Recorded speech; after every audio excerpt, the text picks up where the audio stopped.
Continuing the Mike Gallagher Show, busy day. Let's welcome back to our program U.S. Senator Marco Rubio, who joins us on our guest line. Senator Rubio, welcome back to the program. How you been? I'm well. Thanks for having me back. Hey, let's talk about the viability of something that's become very popular in all the circles you and I run in, defunding, repealing, getting rid of the dreaded ObamaCare. Do we have a shot?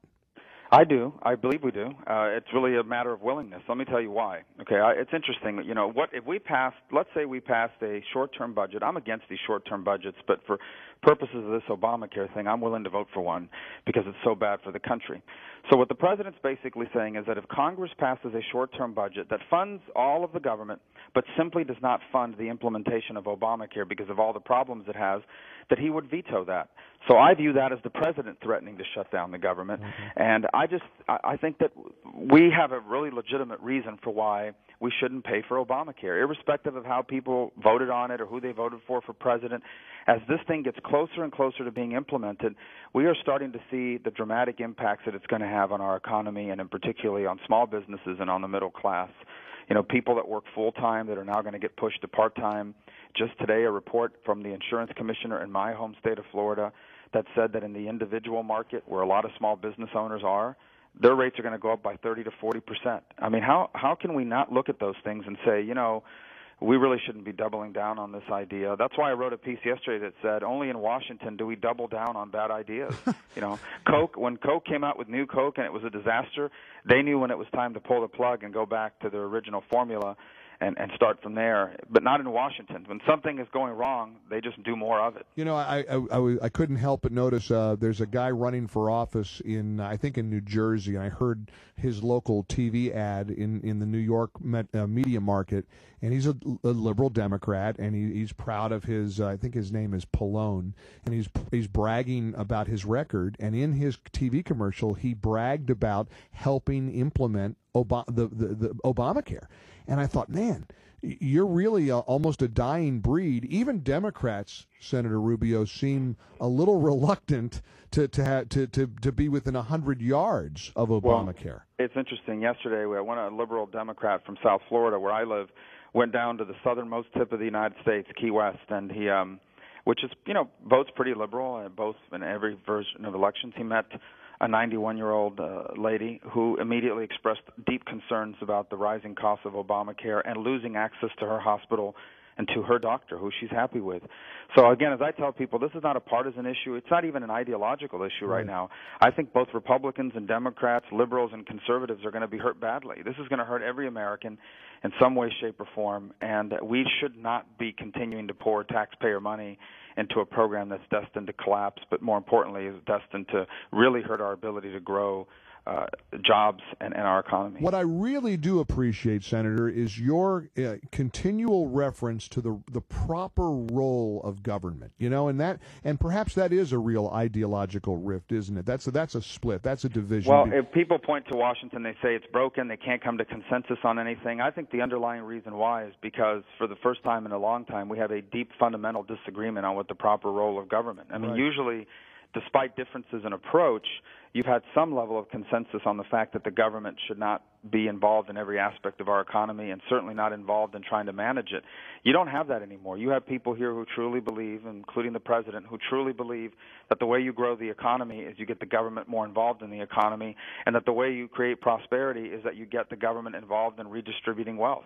But we know from American history that doesn't work. What does work is a government that's focused on making America the best place in the world to start a business or grow an existing one, because that's what creates jobs and middle-class prosperity. And Obamacare goes to the heart of that. It undermines that. It makes it harder and more expensive to hire more people, to start businesses, to grow existing ones. Thank goodness for your leadership on this important matter, and I hope you keep fighting the good fight. Now let's pivot a little bit. Don't hang the phone up on me if I ask about immigration reform. You promise? No, let's do it. Yeah, yesterday I had Congressman Steve King on the show. Of course, he got into some hot water for some harsh comments he made about young drug mules or young men who are smuggling marijuana across the border, and there was some pretty widespread condemnation. But he came back on our show yesterday, and he said, listen, I mean, even my critics and people disagreeing with me say, well, yeah, it's true, but maybe you shouldn't say it. Here's a little bit of what Congressman King said to me yesterday, Senator, and I'm interested in your response to his assertion that immigration reform reform as it's currently winding its way through Congress is a bad idea. The Republican leadership is poised now and willing to sacrifice the rule of law, at least with regard to immigration, and do so on the altar of their erroneous calculation on political expediency. I don't believe that any ethnicity of people can be duped by that. Senator, is he right? Well, here's what I would say to Steve, and I have said to him before. Obviously, we have a strong disagreement on this issue, but here's what I would say to him on this.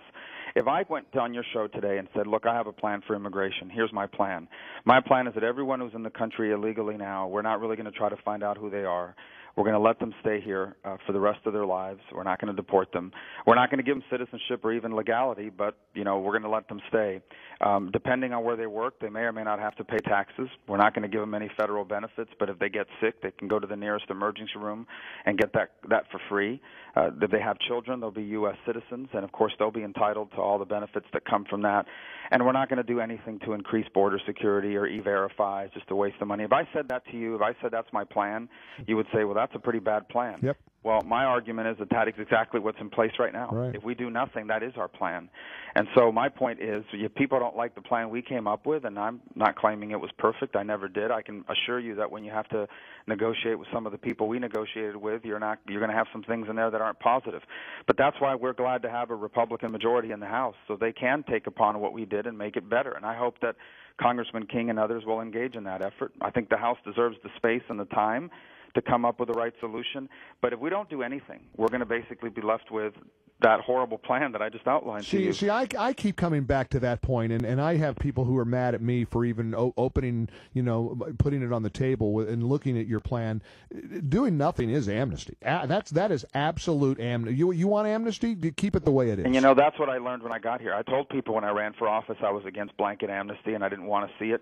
And then in the 2 years I've been a senator, both through constituent service in my office and engagement with stakeholders around the country, I came to realize, what we have in place now is amnesty. Right. So we have to do something about it, and something that's workable, something that ensures we don't have to do this again. And that's what I've endeavored and continue to endeavor to do. I hope we'll get it done the right way.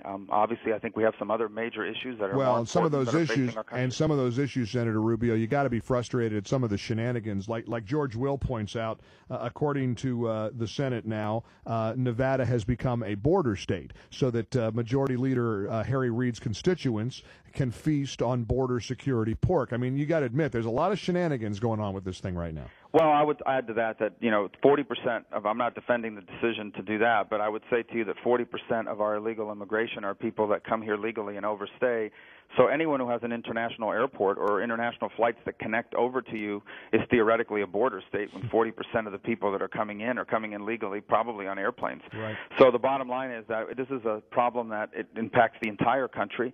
There really is no section of the country that isn't impacted by this in one way or another, some more than others, obviously. But the point being is that we've got to deal with this in a responsible way. And again, that's why we have a House Republicans there to hopefully be able to improve upon this and get it right. And you told me a few months ago what you sort of predicted that you weren't sure that the House would approve the Senate bill as written, but you seem pretty confident that or optimistic that the Senate or the House Republicans will get it right, right? Well, I think they want to do something. I think they're certainly aware of the fact that if we don't do anything, we leave in place this terrible situation. One of the criticisms of the Senate bill is that it only reduces illegal immigration by 50%, to which I say that's unfortunate. I wish it was 100, but if we don't do anything, we're reducing it by 0%.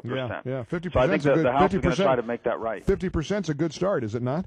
Well, it could be better, and if there's ways to make it better, we should. And I actually think that number can be higher. But, hopefully the House will get to figure that out. We have a Republican majority in the House, a majority of conservatives in the House. So I think they have a chance to really improve upon this and get this done the right way. Well, count me as somebody who appreciates you at least trying, and we're going to see how this thing plays out in the House, but I always appreciate your willingness to come on the show, Senator Rubio, and keep fighting the good fight, especially on this dreaded Obamacare. We got to stop this thing dead in its tracks. This is our last best chance. If this thing goes through in August or September, it's going to get much harder to do anything about it in the future. Now's the time. Senator, keep fighting the good fight. Thanks for joining us. Thank you. Good talking with you, Senator Marco Rubio, here on the Mike Gallagher Show.